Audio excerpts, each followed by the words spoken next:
morning, everyone. My name is Noela, and today we are going to see different functions of management. We are going to emphasize on five main functions, which are planning, organizing, leading, staffing, and controlling. To start, let's see what is planning. During planning, different managers from a certain organization, they sit together and set goals or identify organizational goals, and afterwards they identify different activities that are needed to be done so as to achieve the set goals or the identified goals. As the example, as I have mentioned, example of a task that is done during that function, it's setting goals and identifying activities that are needed to achieve those goals. The second function is organizing. Organizing, it's more about designing tasks and the responsibilities to the employees and identifying different resources needed to complete or to achieve a certain task. As the example of a task, as I mentioned, it is identifying or designing tasks and distributing responsibilities. That's all about organizing. The third one is staffing.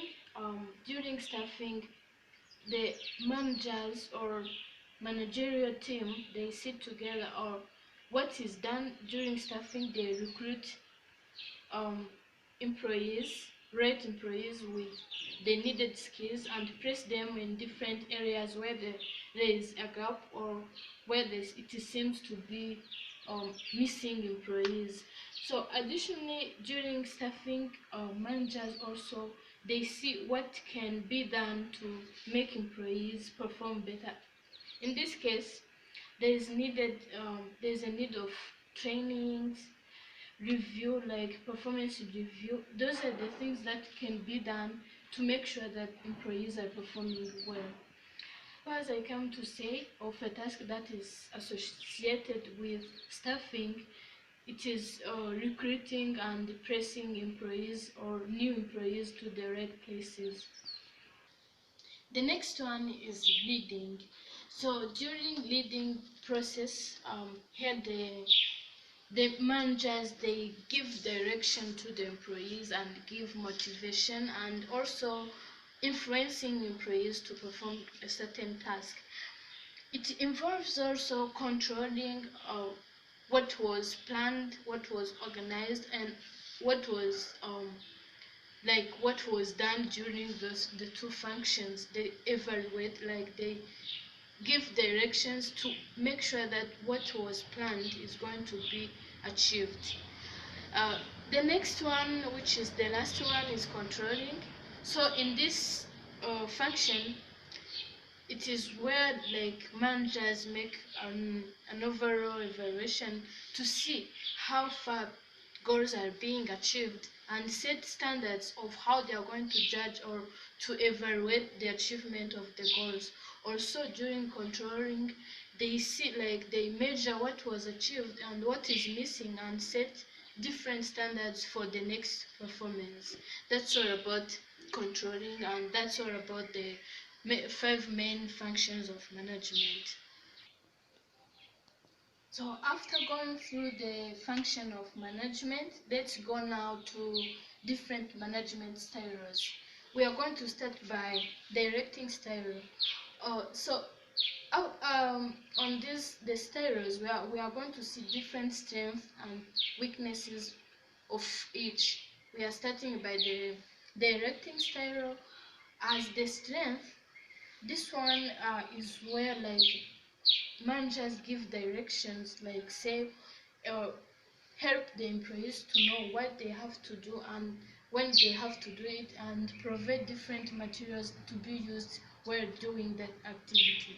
So as the strength, of course, as I said, it motivates new employees because they will get to know what they have to do and when they have to do it, as well as what they will use to do that. Also, it also helps everyone to know the right things to do. That's all about the strength. And then about the weaknesses, directing doesn't allow people to think critically, because like always they will be told what to do and they will not get time to think. Additionally, it doesn't allow creativity and innovation. Also, like doesn't help people or encourage people to take initiative, because all the time they are going to be asked do this, they are not going to take initiative to do what they want to do. I can give you a scenario or which shows how directing can be used appropriately.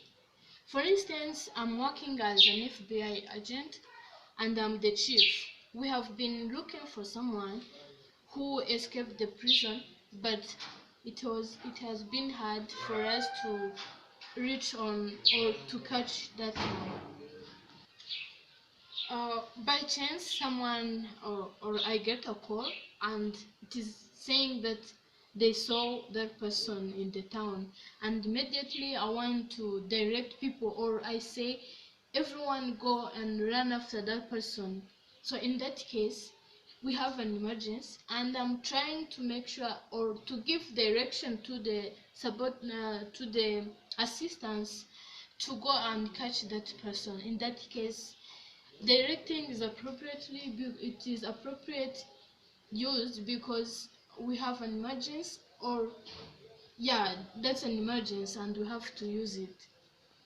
The next stereo is discussing stereo, and in this stereo as the strength, of course, it allows people to interact, or it allows everyone to participate in the discussion. So as the strength, it motivates people who are in that discussion, because they will be able to express themselves. Also, it will encourage like interaction, as managers will get to know what people think or what employees think about a certain topic. Um, that's some of the strength of the discussing style. Then as the weaknesses, discussion style doesn't like, it requires much time because people will need time to express themselves and discussion takes a lot of time. So the weakness is that it can't be used when you don't have enough time. Also, it can't be applicable when you have an emergency, because you will need to work very quickly and you will not get time to spend discussing. So now to see how discussion style can be used appropriately, like for instance, when you are working in a restaurant and you want to improve something and you want different ideas from employees, you can use discussion style. Like uh, you will need different ideas from different people. That's how you can use discussion style or discussing style appropriately. So the last style is delegating style, and as the strength, it allows people to think critically, because you'll be giving people like responsibilities and they will be working on their own to achieve or to complete them. So it allows critical thinking, and it will help employees to acquire leadership skills, because they will get time to work on them on their own and like work as the leader of the team. Also, it encourages or it improves innovation and creativity. That's all about the strength of delegating style. Then for the weakness, this style can't be applicable to everyone, like everyone can't be delegated to a certain task. This is because it is not easy to trust everyone, so it will like it will require you to see like um to judge everyone and see if you can trust this one and give like and delegate him to work on that certain task. So let's see like the appropriate way to use delegating style. Of course, you delegate because you have a lot of things to do in a short period of time. For instance, um, you want to correct different or many a lot of information from different people, but it is not going to be easy for you to work on that and complete that on time. So in this case, you are going to delegate your tasks to different people and make sure that they will come with all the information you have been looking for and complete what you or what will be the use of that information. That's how delegating style is used. So that's all about this presentation. Thank you so much for your kind attention.